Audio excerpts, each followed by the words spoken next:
Welcome to the world of mensuration. Whenever we measure a shape, we are looking at two very different things. First is the perimeter. If you walk perfectly along the outer edge of a park until you return, the distance you walked is the perimeter. It is a strictly one-dimensional boundary. Second is the area. If you had to paint the floor of a room, the total flat space contained entirely inside that boundary is your area. This graphic breaks down our baseline shapes. On the left, a rectangle has a longer side called length and a shorter side called breadth.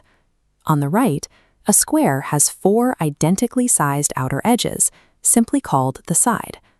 A rectangle's perimeter is 2 times length plus breadth, and area is length times breadth. A square's perimeter is 4 times the side, and area is side squared. Perimeters measure linear distance, but two-dimensional area creates square units, like meter squared. Every measurement problem begins with a single decision. Are you measuring an outer fence or an inner 4? Once you answer that, you instantly know which formula and unit of measurement to use. We see this on shapes with a flat bottom edge but slanted sides. When finding area, you cannot use slanted outer lines.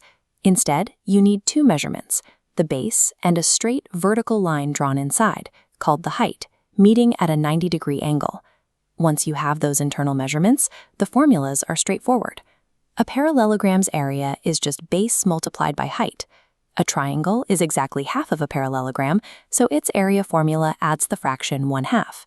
For any straight-edged shape without perfect corners, locating that internal right-angle vertical height is the essential step for calculating area.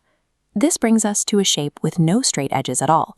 This diagram displays the anatomy of a circle, which requires entirely new vocabulary. The radius is a straight line from the exact center to the outer edge. The diameter cuts all the way across through the center, making it exactly twice as long as the radius. And the curved boundary line itself is called the circumference.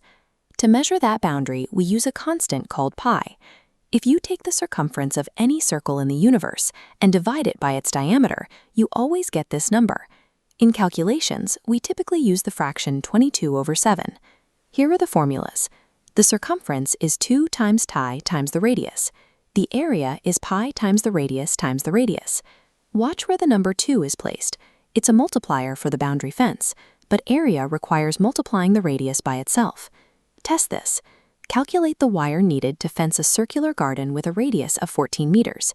Using the formula, we multiply 2 times 22/7 times 14. Cross-cancel 14 and 7, leaving 2. Multiply 2 by 22 by 2, giving a boundary of 88 meters.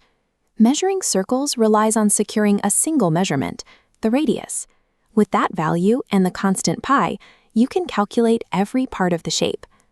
Now looking at this final section of the document, let's pivot and find out how much flat space we have to plant grass inside that exact same garden.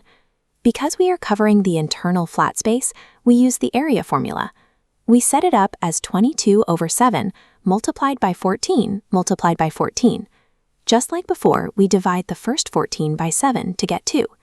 That leaves 22 times 2 times 14, giving us a final calculation of 616. And since we are measuring a two-dimensional space for grass, our final answer must be in squared units, 616 square meters. This cheat sheet consolidates everything we've covered: the rectangle and square, defined by their straight outer edges; the triangle and parallelogram, requiring an internal vertical height; and the circle, governed by its radius and pi. Take a moment to screenshot this. Mastering spatial mathematics comes down to correctly identifying the shape in front of you, distinguishing the outer boundary from the inner space, and deploying the right formula for the job.